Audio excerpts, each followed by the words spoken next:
Lo dijo él. A primera hora.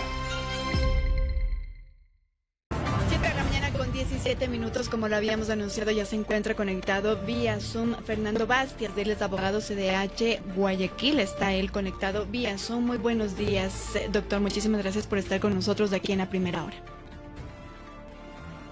Muchas gracias por la invitación, un saludo a todos y a todas, mucho gusto, Andrea. Bien, doctor, quisiéramos entonces conversar sobre lo que ha ocurrido, que se ha notificado la sentencia ya escrita en contra de la patrulla militar por la desaparición forzada de 4 menores, los niños de las Malvinas. ¿Qué ha significado esto para la CDH, la notificación escrita ya de la sentencia? Bueno, el proceso de búsqueda de verdad, justicia y reparación en el caso de los niños de las Malvinas eventualmente no se limita a una sentencia, es un primer paso. Para que haya un proceso de reparación integral, tiene que haber una voluntad institucional bastante sólida. Eh, Esta sentencia tiene que significar tanto para la institucionalidad del Estado una oportunidad para, esta vez sí, para un proceso de reparación, y para las familias y para su defensa técnica representa un primer cierre que da cuentas de que los niños fueron víctimas de violencia estatal a través del delito de la desaparición forzada, pero sobre todo que un tribunal entendió que el daño no solo quedó en el cometimiento del delito, sino también en el proceso de revictimización permanente a la cual han estado sujetos las familiares. Una de las medidas que nosotros valoramos de reparación integral son estas disculpas públicas que ordena el Ministerio de Defensa y el Comando Conjunto de Fuerzas Armadas en virtud de que se posicionó información falsa vinculada a que los niños se encontraban robando o pertenecían a un grupo de delincuencia organizada. El tribunal señaló de que no solo que eso era falso, sino que generaba una afectación al derecho a la honra de los niños y también a las familias. Un momentito ahí, porque precisamente el día de ayer hubo una rueda de prensa y yo quisiera que escuchemos esta declaración que tuvo el padre de uno de los niños, que a mí me parece realmente muy triste, muy valiente, pero a la vez muy triste, y quisiera que también la ciudadanía lo pueda escuchar y luego vamos a seguir conversando sobre este tema. Por favor, Dieguito, ayúdanos con el video. Todo, no por lo bueno, por lo malo. Una vez más, Dios no nos aleja de nosotros y Dios ha hecho justicia con lo que pasó con los 4 de las Malvinas, que sabemos que su vida ya no van a regresar, pero yo sé que Él nos va a seguir acompañando en todo este proceso y lo que queremos nosotros es conseguir a llegar a la verdad, y que todas las personas que juzgaron a nuestros hijos, a los 4 de las Malvinas, sin saber, sin conocernos, ¿no? Que están a tiempo todavía de enmendar su error, de reconocer que hicieron mal, que no solamente dañaron la memoria ni la honra de nuestros hijos, sino también de nuestra familia, de ver cómo se encargaron de destruir nuestra familia.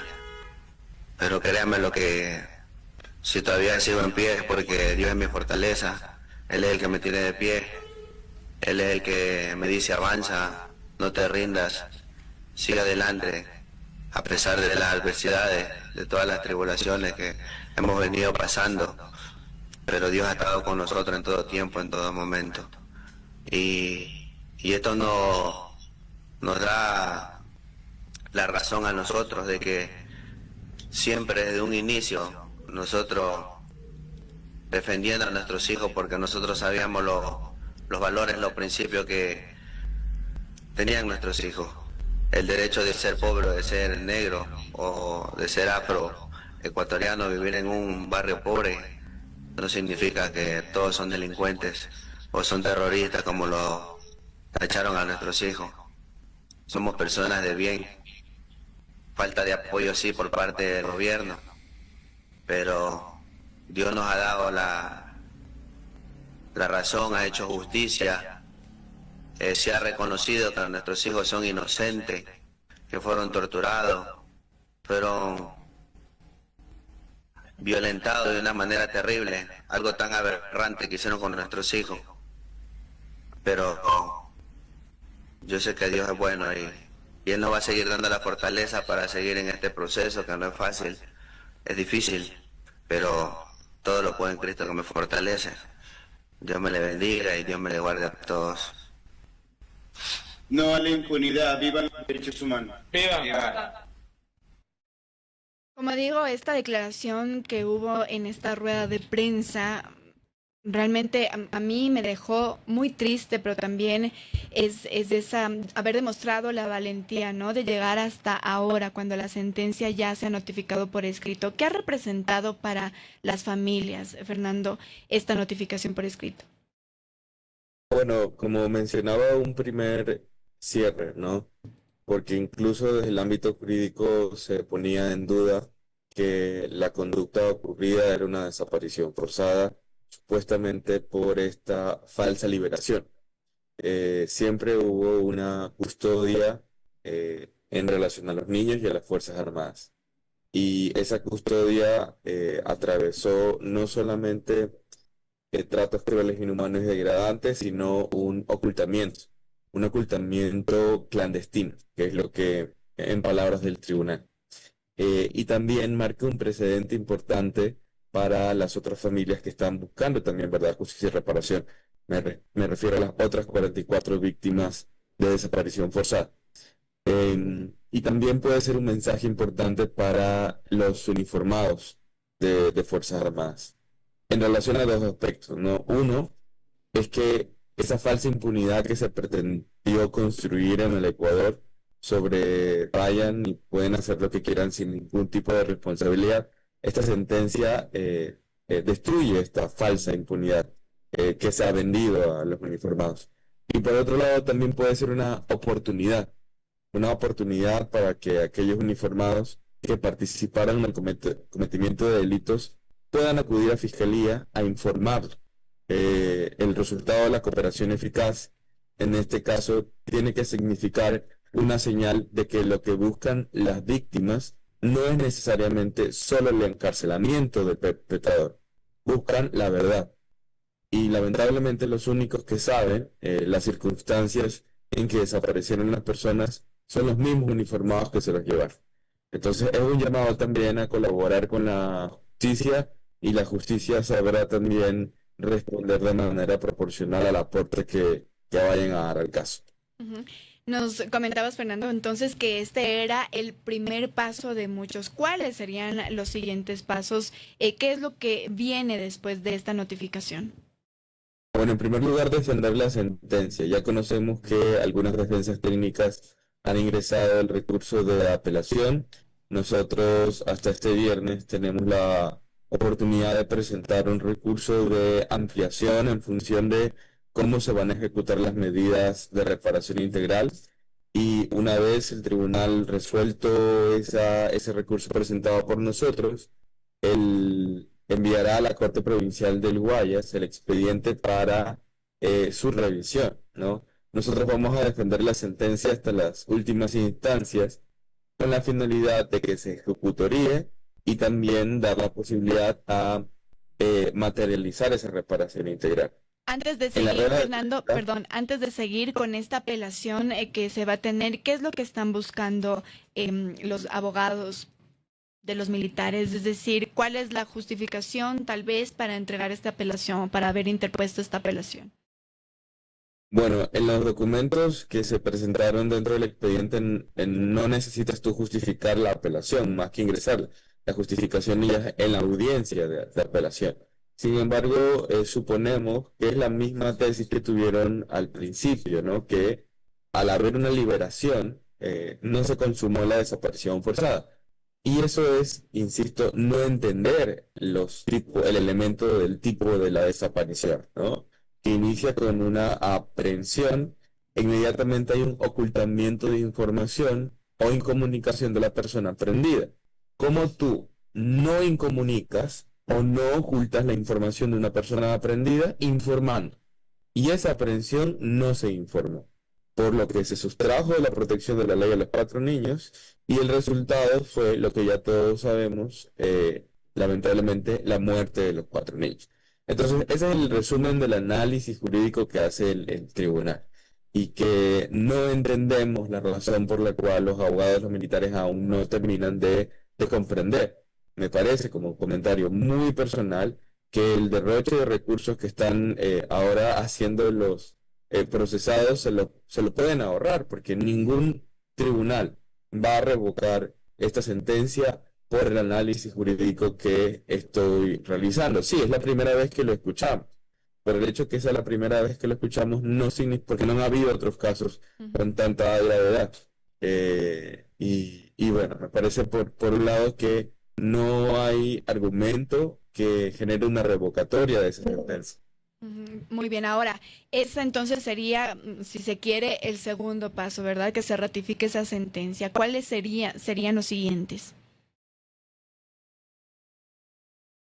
Bueno, primero, perdón el ruido de fondo, me encuentro en el aeropuerto. Lo segundo es hacer presión a la Corte Constitucional para que también se pronuncie en relación a la sentencia del habeas corpus, que en un primer momento fue revocada, apelada y que luego llegó a instancias de la Corte. Esta sentencia abona también al proceso de reparación integral de las víctimas, porque si bien es cierto, el tribunal se concentra en establecer la responsabilidad penal de individuos, el habeas corpus, que ahora está siendo analizado por la Corte Constitucional, va a evaluar el nivel de responsabilidad estatal. Incluso puede ser mucho más amplio que las medidas que estableció el Tribunal Penal en Guayaquil. Nosotros aún nos encontramos evaluando sobre qué otras medidas se pueden tomar, en este caso a nivel internacional, tomando en cuenta que el tribunal también declaró responsable, digamos, dentro del delito de desaparición forzada, terminó en la muerte de los niños. Si bien es cierto, no pueden declarar responsable penalmente a los militares, el tribunal ya estableció que hay una consecuencia de ese delito de desaparición forzada. Lamentablemente, el caso que se encuentra en Fiscalía no ha avanzado en lo absoluto, a pesar de todos los impulsos que hemos presentado, y continuaremos evaluando la posibilidad de acudir a instancias internacionales, sobre todo por el derecho a la verdad, que aún no se ha satisfecho de manera total. El día de ayer en la rueda de prensa entiendo que también se estaba planteando un pedido al ministro de Defensa, Giancarlo Lofredo. ¿Cuál es exactamente? Bueno, dentro de las medidas de reparación integral que establece el tribunal, y esto no es solo por petición nuestra, el tribunal ordena que el Ministerio de Defensa y el Comando Conjuntos emitan disculpas públicas a la familia por una razón concreta, y es esta difusión falsa de información en relación a que ellos estaban cometiendo el delito. Lo que nosotros solicitamos es que una sea presencial.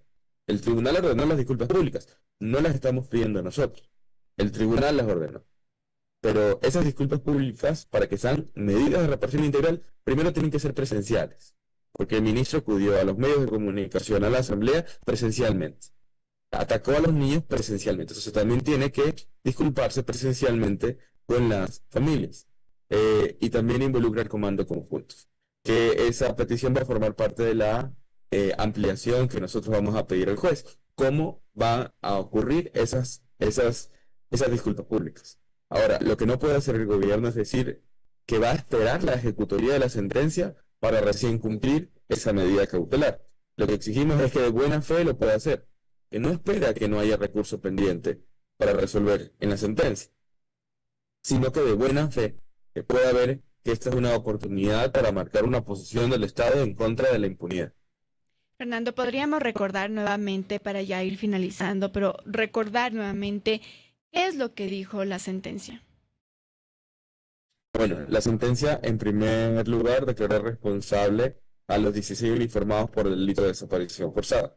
Por un lado, condenó a 11 militares a 34 años y 8 meses y a 5 militares a 18 meses, quienes formaban parte de la cooperación eficaz.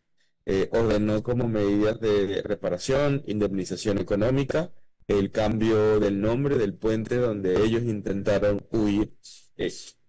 Debajo de ese puente justo se los aprendieron a los niños, una placa conmemorativa afuera de la Fuerza Aérea de Taura, un proceso de capacitación permanente para ellos y unas disculpas públicas, tanto por parte del Comando Conjunto de Fuerzas Armadas como por parte del Ministerio de Defensa. Y también tiene que haber un acto conmemorativo dentro de esta Fuerza Aérea, exponiendo esta sentencia y también exponiendo las disculpas públicas. En unos 30 segundos, Fernando, ¿cuál es ese mensaje final en esta primera parte, en esta primera etapa? Bueno, sin duda alguna puede representar un cierre para este caso, pero no puede representar un cierre para todo el proceso de graves violaciones a derechos humanos que han ocurrido durante los últimos 4 años. De acuerdo, Fernando. Muchísimas gracias por esta conversación, por esta información también que se nos ha proporcionado sobre la sentencia escrita del caso Las Malvinas. Gracias, Fernando. Gracias, Andrea, y un saludo a todos. Bien, conversábamos con Fernando Bastias, abogado CDH Guayaquil, sobre esta sentencia escrita del caso Las Malvinas, sobre lo que viene después de esta sentencia escrita. Primera plana. Todas las noticias, todas las voces.